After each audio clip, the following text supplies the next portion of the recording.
আসসালামু আলাইকুম, চলে আসলাম নতুন আরেকটি ভিডিওতে।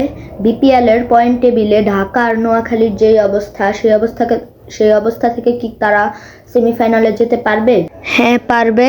এখন পয়েন্ট টেবিলের যা অবস্থা দেখতে পাচ্ছেন, পয়েন্ট টেবিলের প্রথম 3টি দল কিন্তু কোয়ালিফাই নিশ্চিত করে ফেলেছে। সব দলগুলো কিন্তু 10টি করে ম্যাচ খেলবে, এটা আপনাদের আগে জানিয়ে রাখলাম। প্রথমে রংপুরকে নিয়ে কথা বলি। রংপুরের অনেক চান্স আছে, অনেক সহজ রংপুরের কোয়ালিফাই করা। রংপুর 8টা ম্যাচ খেলেছে, রংপুর 4টা জিতেছে, তাদের পয়েন্ট হলো 8 পয়েন্ট। রংপুর কিন্তু আর 2টি ম্যাচের মধ্যে 1টি ম্যাচ জিতলেই কিন্তু তারা সেমিফাইনাল নিশ্চিত করবে চতুর্থ দল হিসেবে।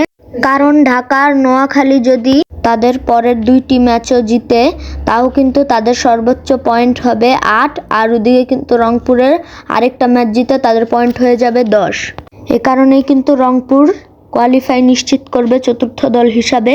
নেট রান রেটে এগিয়ে থাকলে হয়তো রংপুর আরো 2-3-এ থাকতে পারবে মনে হয়। কেন আমি শিওর না, কারণ চট্টগ্রামের আরো 3টি ম্যাচ আছে, আর সিলেটের একটা। চট্টগ্রাম ম্যাচ খেলেছে 7টা, আর সিলেট ম্যাচ খেলেছে 9টা। ওরা যদি ওই ম্যাচগুলো জিতে যায়, এজন্য আমি শিওর না। ওরা ওই ম্যাচগুলো জিতে গেলে নেট রান রেটে রংপুরের এগিয়ে থেকে কোনো লাভ নেই, কারণ ওদের পয়েন্ট বেশি হয়ে যাবে। আর উপরের 3টি দল রাজশাহী, চট্টগ্রাম আর সিলেটের মধ্যে কিন্তু একটা লড়াই হবে টপ 1-2-এ থাকার। আর যদি ঢাকার কথা বলি, ঢাকার আর 2টি ম্যাচ আছে, তারা ম্যাচ খেলেছে 8টি। তাদের কোয়ালিফাই করতে হলে রংপুরের বাকি যে 2টি ম্যাচ আছে সেই 2টিতেই হারতে হবে, কারণ রংপুর একটি জিতলেই কোয়ালিফাই করে ফেলবে।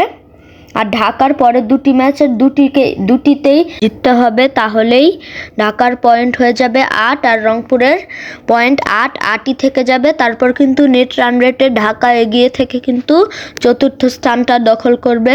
তারপর কিন্তু ঢাকা কোয়ালিফাই করে ফেলবে। আর নোয়াখালীরও কিন্তু একটি ম্যাচ হারতে হবে। যদি নোয়াখালী পরের 2টি ম্যাচ জিতে যায়, তাহলে ঢাকারও পয়েন্ট হবে 8, নোয়াখালীরও পয়েন্ট হবে 8। তারপর কিন্তু ঢাকার 2 দলকে নেট রান রেটে পিছনে ফেলে চতুর্থ স্থান দখল করতে হবে। আর যদি নোয়াখালীর কথা বলি, নোয়াখালীরও তারপরের 2টি ম্যাচ জিততে হবে। নোয়াখালী ম্যাচ খেলেছে 8টি, তারপরের 2টি ম্যাচ জিততে হবে নোয়াখালীর। আর রংপুরেরও পরের 2টি ম্যাচ হারতে হবে। আর নোয়াখালী যদি তারপরের 2টি ম্যাচ জিতে যায়, তাহলে কিন্তু নোয়াখালী টপ 4-এ জায়গা করে নেবে নেট রান রেটে পিছনে ফেলে। আর কিন্তু ঢাকাকেও একটা ম্যাচ হারতে হবে, আর ঢাকাও যদি 2টি ম্যাচ জিতে যায় পরের, তাহলে কিন্তু নোয়াখালী আর ঢাকার পয়েন্ট সেম হয়ে যাবে।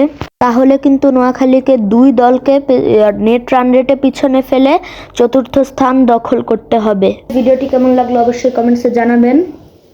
আর চতুর্থ দল হিসেবে কে কোয়ালিফাই করবে সেটাও কিন্তু কমেন্টসে জানাবেন। দেখা করছি নতুন কোনো ভিডিওতে তাড়াতাড়ি ইনশাআল্লাহ। আসসালামু আলাইকুম।